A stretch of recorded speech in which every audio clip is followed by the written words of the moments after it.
welcome to another bright morning on Enterprise Television.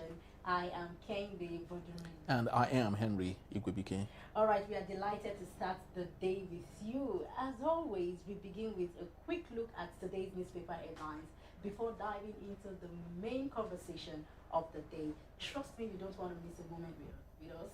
You can, join the conversation by liking, following us on all our social media platforms at Enterprise TV7. You can also share, So joining us right here in the studio is Mr. Obadare. He is the Executive Director, Africa Bridge Initiative, Lagos, Nigeria, and he would also be sharing expert insights on the issues we have before us. You're welcome, sir. Good morning, Mr. Taiwo. Good morning. Good to be here. Thank you so very much for having you. It's been a while, actually. It's been a while. So how has been your NGO, management and all, especially with the growing economic issue, with the United States holding back aids and all? How has it been in that particular space, the NGO space generally? We are much aware of the fact that financial meltdown, we come from different parts of the world, but just that we never expected that it will come soon from Donald Trump. So it was unexpected. But in the global village, it's not unexpected, because you can't continue getting the aid. It should have been aided internally. So we shouldn't rely more on aid. So for the NGO space, working with the SDG 3 and 4, we discovered that that's SDG 3 and 4 for the benefit of those who might not know what SDG 3 and 4 is. SDG is talking about the Sustainable Development Goal by the United Nations. Yes. Talking about the 3 and 4, talking about the education and the well-being. Okay. All right. So education for all. Okay. All right. And also looking at the accessible healthcare, especially for the younger ones in the country. We've been working with more than 75,000 youth in Lagos and Abuja since 2017. Apparently, this time next week, I'll be speaking to more than 2,000 youths in Abuja. Wow. So we're going to be looking at how can we look at the peace and involvement of the youth in the national development. For our NGO, we discovered that so many needs, so many impacts has not been felt yet, especially at the grassroots level. Yes, and talking about the grassroots level, remember the Safe School initiative of the federal government? About 300 million has been invested in the Safe School initiative. Yeah. And with this banditry and kidnapping thing, what do you think NGOs can do to help the federal government in allowing children to get to school and have a wonderful time? All right, pretty much within about 2 months ago, the Commissioner of Police, through the IG of Police, through the Commissioner of Police, invited us to a roundtable discussion in Alausa. So we're there with the Commissioner of Police, looking at how we can assist the government, especially the police, in terms of the Safe School initiative and the Safe School Squad that has been established by the Inspector General of Police. But apparently, looking at it from our own SDG angle, we discovered that those billions is not necessary, to be sincere. It's not necessary. It's not necessary. I'm sure a lot of people will be shocked. It's not necessary. Having impact in a nation is not about budgets. Have we done the preliminary? Have we looked at the forensic audit? Have we looked at our feasibility study? It's not about just pushing figures here and there. If you are working with intentional NGOs like our own in Lagos or in Southwest, the first thing you need is research and intelligence report. That does not need money. Oh, okay. We have not even gotten to that level, and we're already talking about budget. That's for Southwest? Even for Southwest. Okay. So if I'm here in Lagos and I have my counterparts working in Ogun, and I have my counterparts in Ondo, what do we need? We need to start with an intelligent gathering. What is happening in Kwara State? What is happening in Borno State? What is happening in your local government? 2011, I was in Abuja, in Kubwa, youth service. From there, I traveled to more than 4 or 5 countries within 3 months to look at what's happening in the nation. I love traveling, naturally. It's my hobby. I love traveling. I was in Edo State, I was in Delta State, I was in Oyo State, all right? I was in Kaduna State. So having those kind of influence is just for me to see, okay, what is happening in Kaduna State? What is happening in social local government? When we gather the intelligence report, they will be able to assist the police all right, that, okay, police, between 8 a.m. and 2 p.m., you can be in social area. It's volatile. Between 2 p.m. and 3 p.m., you can be in social area. That area is volatile. Within 1 p.m. to 2 p.m., you guys can relax. The atmosphere is safe. That's intelligent gathering. It's not about just pushing billions, pushing millions. Billions, millions has not helped us in Nigeria. We're still going back and forth, and the round table, and there's nothing on the table. We're all coming back to the table, and we have not left anything on the table. So each time we come back to the table, it's empty. Keep repeating the same thing. We will keep repeating the same thing. It's not about the figure. Some of us, have been to this system since 2017. I'm not fantasizing about all those figures. It's all about impact. It's all about the passion. So if you have this intelligence gathering, right, how do you want the government to even take part? Because you said something, you said you have been having this roundtable discussion over time and all, and you feel that, okay, they just want to put budget, or, you know, they just want to have the budget at hand. But how do you think the government can really assist, apart from budget, apart from, you know, laying down some budget? How do you think the government can assist fully in this project, or on this project? One of the major areas the government needs is what? Capacity building, especially for the police as well as for the NGOs that will be working in that space. You need capacity building. Bring in tech experts. Yeah. You can bring them from India. You can bring them from Japan. You can bring them from America. Bring in tech experts. That's with your phone, you'll be able to know what is happening in Ogun State, even right from Lagos State. Okay, let me give you a typical example. I was in a particular company I will not mention. Okay, let me mention the name, Concert, in 2011. We went into their strong room. There, you know, we're ISWAP members, and we're able to went there for an excursion. That is part of what we're saying, recruitment process. You know, we're eager to know how can we contribute our quota to the security challenge of Nigeria. We look at the apparatus, we discover there's a dashboard in ICOMSAT. That dashboard, you can control the entire Abuja through that dashboard. Wow. Can we replicate that in every state of the country? That is not police this time around. Police have their own dashboard. Yes.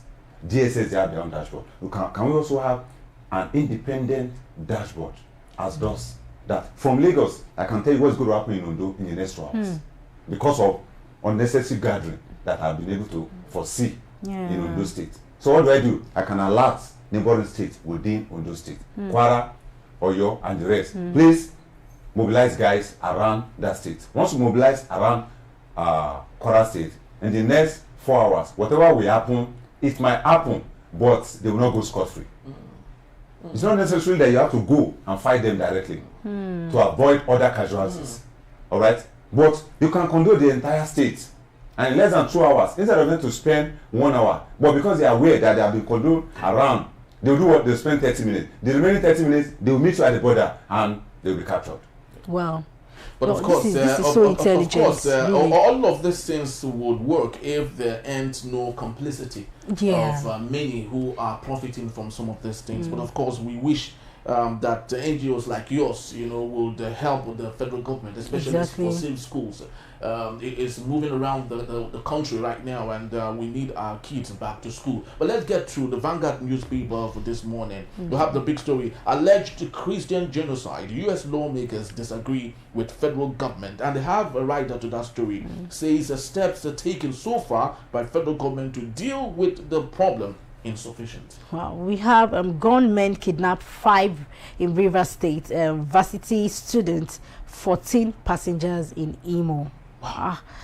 When are we going to... When will this thing slow down? Really? We have on the top strip also the fast-track field development or step aside. Federal government wants IOCs. Okay, we also have APC, FG suffocating PDP opposition. This is coming from Bode George. And also we have Wike Fayoshe, 9 others get PDP expulsion certificate. Okay, we also have Mba present record 1.62 trillion naira renewed momentum. All right, Mr. Tawo, let's get to the genocide thing. You know, that wouldn't go away anytime soon. The shelf life is plenty. It won't leave us anytime soon. I hope it goes one day. It says here alleged Christian genocide. U.S. lawmakers disagree with federal government. What's your take on this genocide thing?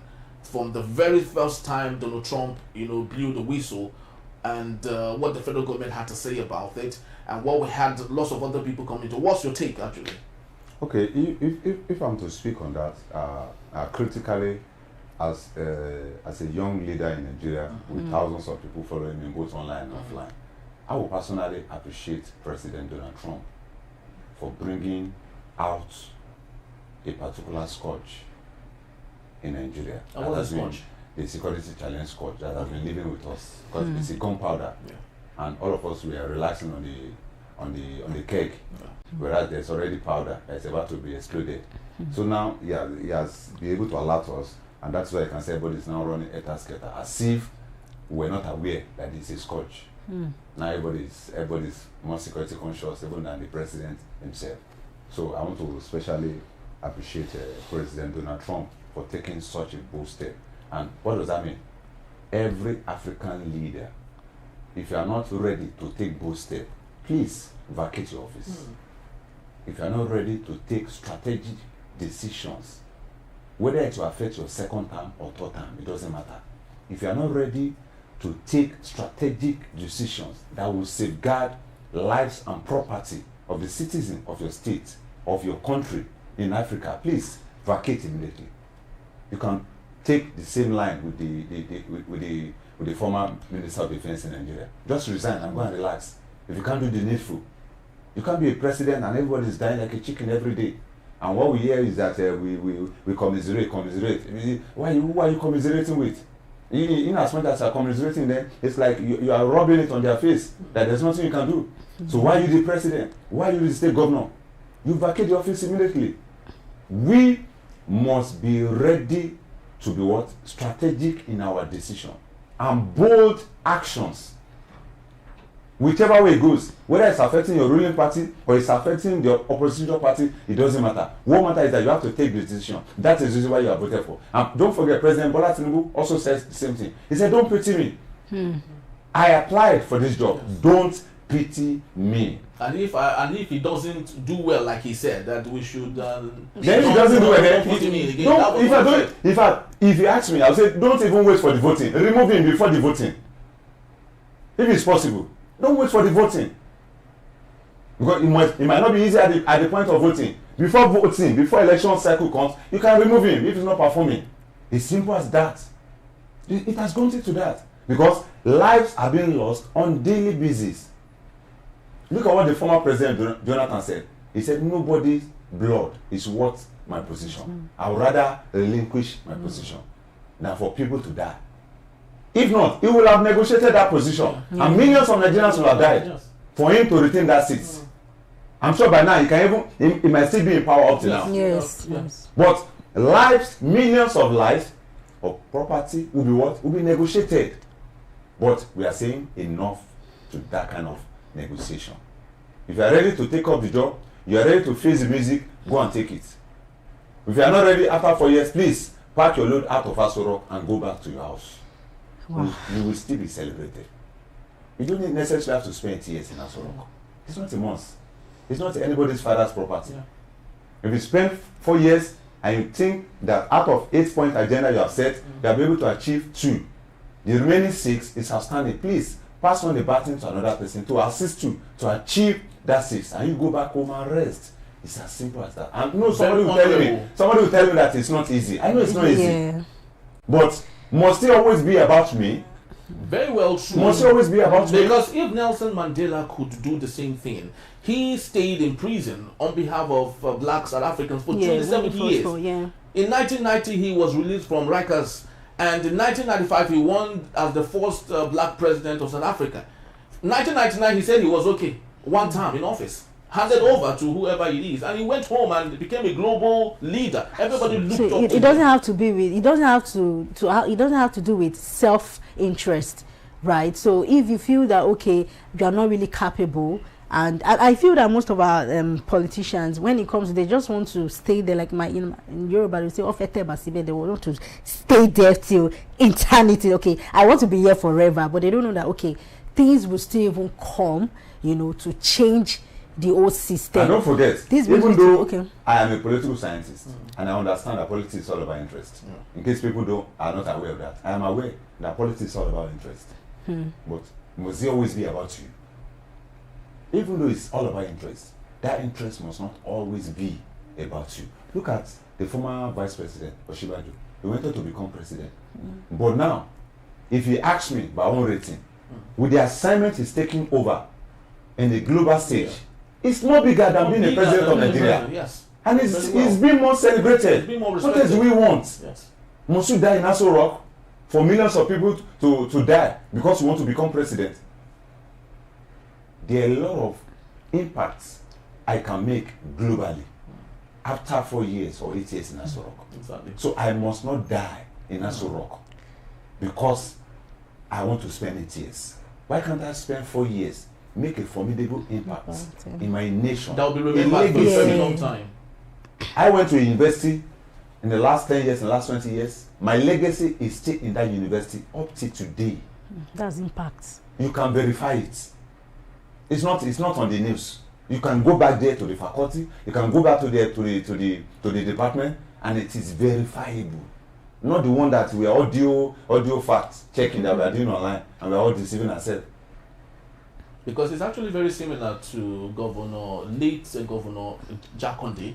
You could see the impact he had made many years after he's gone and no longer with us. But people can still say Jakonde did this. And the next 50 years, he will still be remembered. Absolutely my point. Even if he didn't finish his one term because of the obstruction of military, but the little time he had, there was impact. He has made a lifetime legacy. My unborn children will remember Lateef Jakonde. There are buildings, there are primary schools, there are secondary schools he built, there are low housing estates he built. My father has benefited, my mother has benefited. For real low, real low, not a low cost housing estate that is costing 50 million. I think there's one at Ikeja, that's along for elites. Before you get to Ogba. It's all over the place. Yes, I say it's low. Yes, it's low housing estate, but it's costing the elites to pay for it. Is that not an irony? And they won't even stay. And they won't even stay here.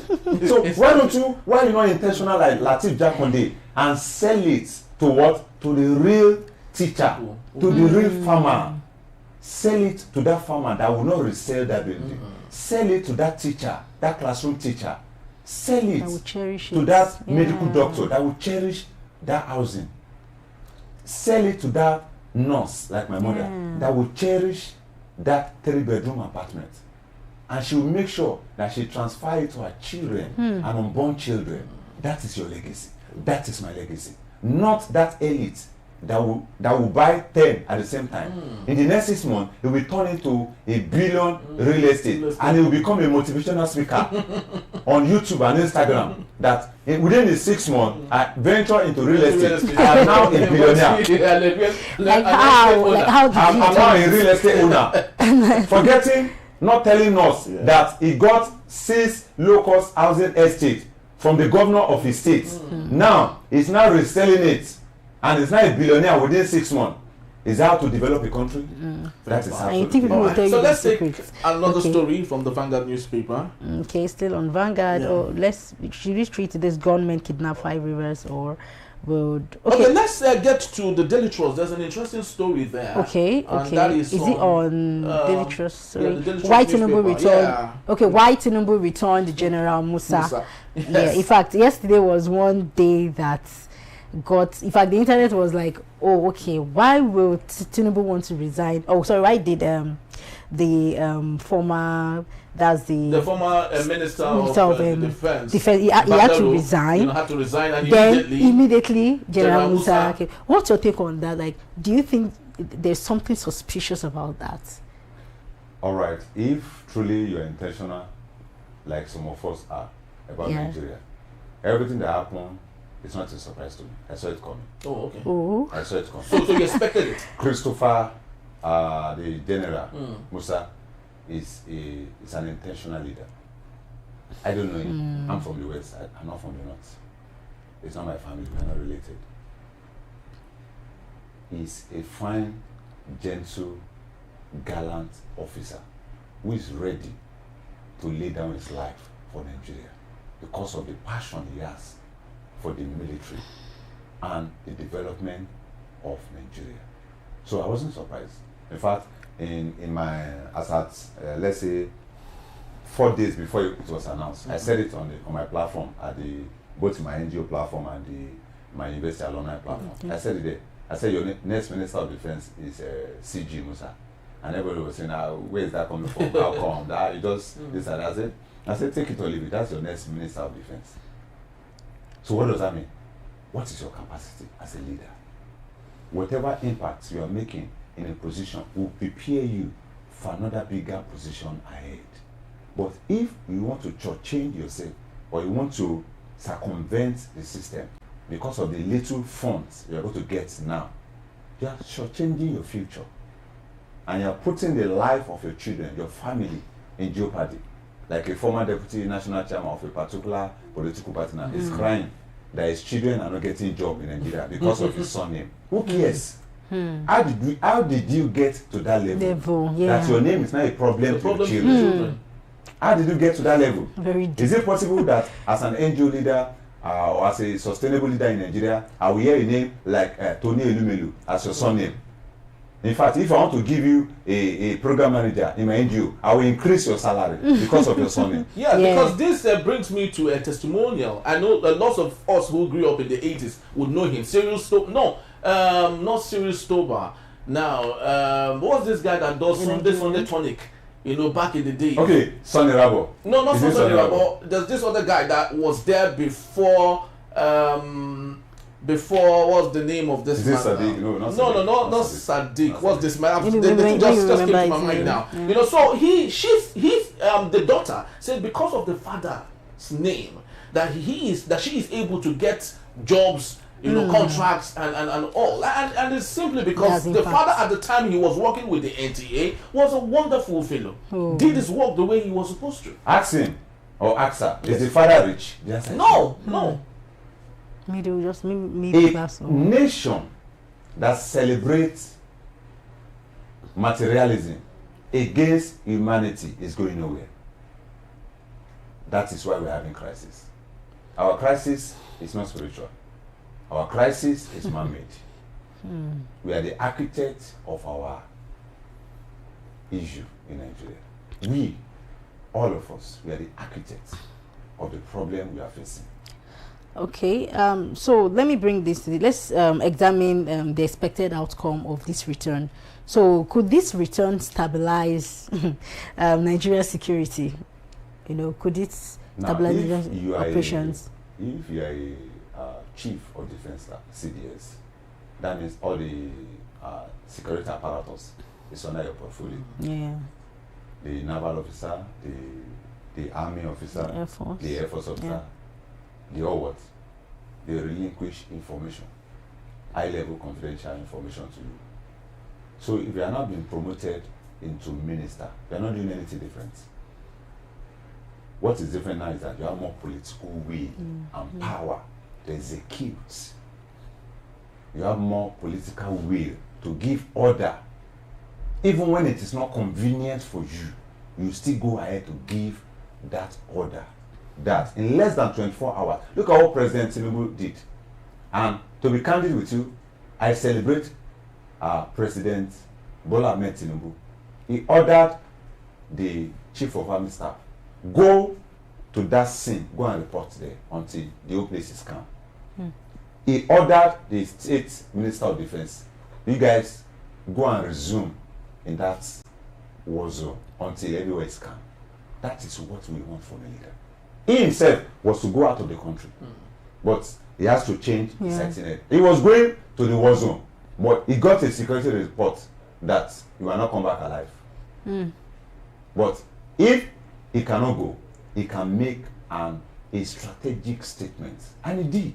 And have you observed that since the Donald Trump thing, he hasn't traveled out in yes. That's what I was saying. That he wanted now, to. Somebody has made a strategic statement. It's affecting his own action. That's what we're saying.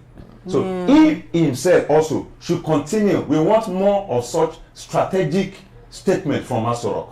so that every state governor, including the governor of Lagos State, will know that it's no more a business as usual. Right. So that every minister of the Federal Republic now knows that it's not automatic that you are going to spend 4 years in this cabinet if you are not performing. If you are not performing, it's either I sack you or you resign. One must happen. Because going forward, every minister must come on board with a KPI. If you are not ready to fulfill those KPI, don't bother to come on board. There's no more business as usual. And as of today, in fact, for you to be in cabinet in any state government now, it's no more congratulations. It's now prayer request now. Because it's no more business as usual. Yeah. If you don't perform in less than 1 year, if the governor did not kick you out, the people themselves will kick you out of that position. So now, are you saying that our President Bola Ahmed Tinubu, is really working, you know, he's really like putting in energy to curb this insecurity? For the security talent, it was not working.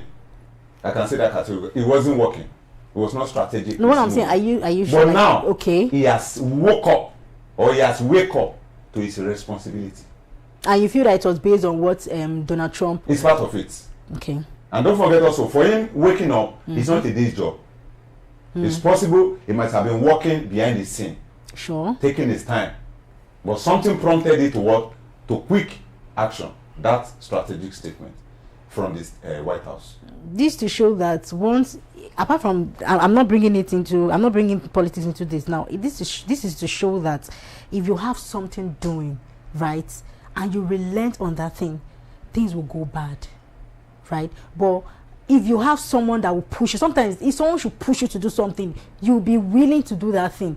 And even if you're doing that, you might feel that, okay, in a maybe along the way, you might just want to take a break, and that break might even be that maybe you're always relenting on it. So I feel that is what President Donald Trump actually did to our president, and I think we'll give him, like what you said, we'll give Donald Trump that credit for his flowers and all. But let's just before we end this particular segment, let's just take one other story. Constitution amendment. Reps to vote on state creation orders December 10. Do you think at this point in Nigeria we need further states created?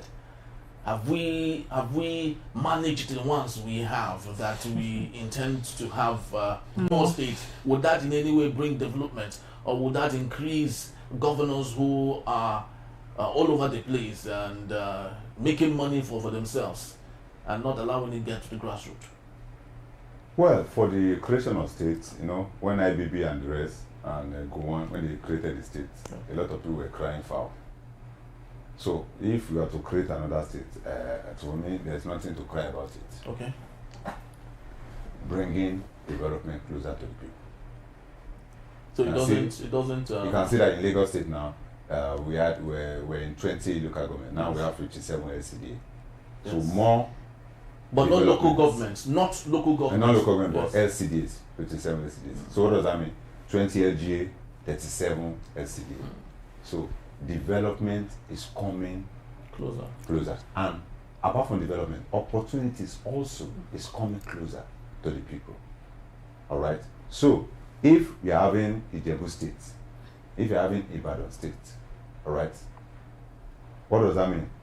Any fund that is coming to Ogun State now means that more fund has to come to Ogun State, because it's now 2 states that we're sharing it. Ijebu State will also take some parts. Okay.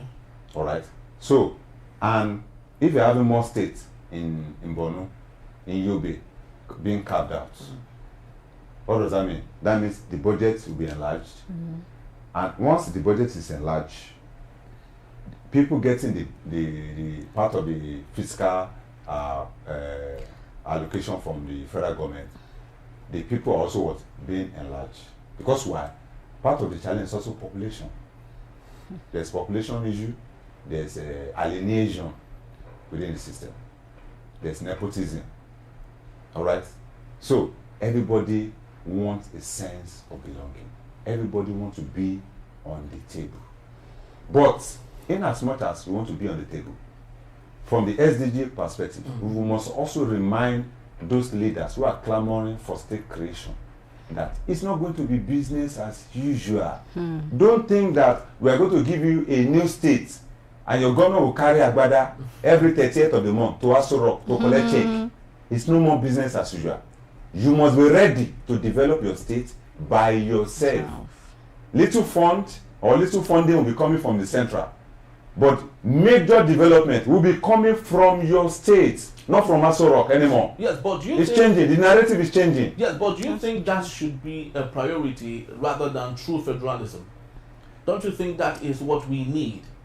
No, they work. No, if you look at it, they work in pari passu. They all work together. Yes, we need true federalism. But you know, when you have true federalism and my population is too much, yet you are giving two of us the same thing, I will cry that I need a more states. Because if we have 20 states and you are giving all of us 20 million, and I am 20 million, and you are 30 million, okay, I can manage 20 million. You can manage 20 million. You have 30 million people. I have 20 million people. We are not in the same category. So you cannot manage 30 million. So you need state creation in your own area. Because even if I increase your 20 million to 30 million, it still might not be enough within that space. Look, don't forget my take. Yes. It's not just about the budgeting. The budgeting sometimes even might be a problem. It might cause inflation. Yeah. More money in the circulation, inflation. So it's not just about the budgeting alone. It's not about the 2+2 figure alone. It has to do with the natural resources of that environment. Like I was saying the last time I was here, I said that if any state is having loan with African Development Bank or with World Bank, Ogun State, the governor must be flogged 20 times every day. If I find his name in the World Bank, he has too many natural resources to be collecting loan. He has enough land when there's some states in Nigeria. How come they are still borrowing? That is where we are going now.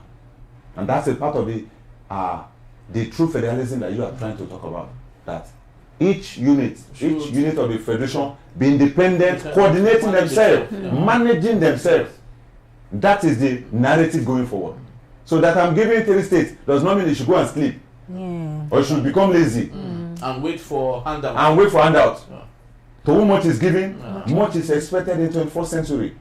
Very well. So if you are looking for more states and you are not ready to work, you better go back to Senate and renege. Tell them you are not ready to work. They should leave you where you are. But if you are ready to work, we can give you more states. All right, so let's see how that goes. Though we know the type of politicians we have in Nigeria. All of this that we are talking about, they might not, they would understand it, but they might not agree with it. For them, it's more about what comes to the table.